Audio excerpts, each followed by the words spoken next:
السلام علیکم۔ حاتم طائی اور لکڑہارا۔ پرانے وقتوں کی بات ہے کہ یمن میں طے نامی ایک قبیلہ آباد تھا۔ اس قبیلے کے سردار کا نام حاتم طائی تھا۔ حاتم طائی اپنی سخاوت اور خدمت کی وجہ سے بہت مشہور تھا۔ اس کی سخاوت کے چرچے دور دور تک پھیلے ہوئے تھے۔ ہر ضرورت مند مدد کے لیے حاتم طائی کے پاس جاتا۔ یہ دیکھ کر بادشاہ حسد کا شکار ہو گیا اور حاتم طائی کو ختم کرنے کا پروگرام بنایا اور اپنی فوج کے ساتھ حاتم کے علاقے پر حملہ کر دیا۔ اسے یہ جان کر بہت دکھ ہوا۔ وہ نہیں چاہتا تھا کہ بے گناہ لوگ مارے جائیں، اس لیے اس نے اپنا شہر چھوڑنے کا فیصلہ کیا اور پہاڑوں میں جا کر چھپ گیا۔ بادشاہ اپنی فوج کے ساتھ جب شہر میں داخل ہوا تو کسی نے اس کی فوج کا مقابلہ نہ کیا کیونکہ حاتم طائی شہر چھوڑ کر چلا گیا تھا۔ بادشاہ نے حاتم کا تمام مال و اسباب لوٹ لیا۔ اس کے ساتھ ہی بادشاہ نے یہ اعلان کر دیا کہ جو شخص حاتم کو ڈھونڈ کر لائے گا اس کو بہت بڑا انعام دیا جائے گا۔ حاتم نے پہاڑ کی ایک کھود میں پناہ لے رکھی تھی۔ ایک روز اسی کھوکھے کے قریب ایک بوڑھا لکڑہارا اور اس کی بیوی لکڑیاں کاٹ رہے تھے۔ وہ بہت غریب تھے۔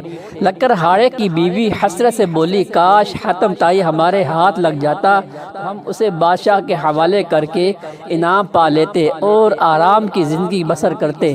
لکڑہارا بولا، فضول بات مت سوچو، ہماری ایسی قسمت کہاں کہ حاتم ہمارے ہاتھ لگ جائے اور ہم انعام حاصل کریں، آرام سے زندگی بسر کر سکے۔ حاتم طائی کھوکھے کے اندر سے بیٹھا یہ باتیں سن رہا تھا۔ اس نے سوچا کہ اسے بے سر و سامانی کی حالت میں ان کے کام آ سکتا ہوں۔ چنانچہ وہ کھو سے باہر آیا اور بوڑھے میاں بیوی سے بولا، میں ہی حاتم ہوں، مجھے بادشاہ کے پاس لے چلو اور اس کے حوالے کر کے انعام حاصل کر لو۔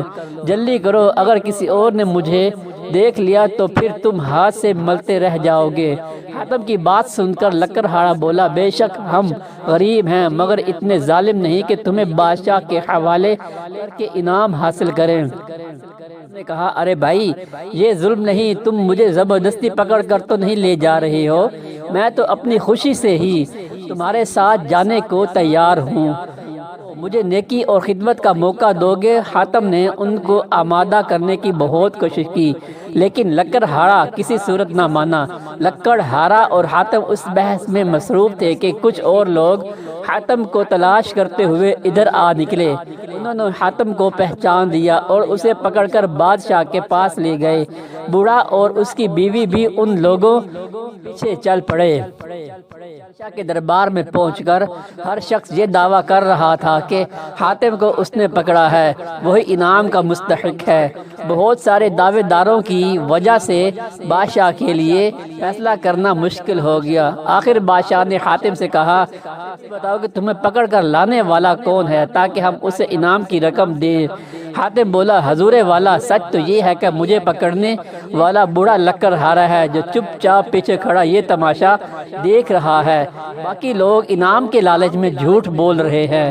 لکڑہارا بولا، حضور والا، سچ تو یہ ہے کہ میں بھی حاتم کو پکڑ کر نہیں لایا بلکہ یہ خود آیا ہے۔ پھر لکڑہارے نے بادشاہ سلامت کو ساری بات سنائی۔ بادشاہ کو جب حقیقت معلوم ہوئی تو اس نے حاتم سے کہا، میں تمہاری شہرت سے تمہارا دشمن بن گیا تھا، مجھے افسوس ہے کہ تم واقعی عظیم انسان ہو جو ہر حال میں دوسروں کی مدد اور خدمت کے لیے تیار رہتے ہو۔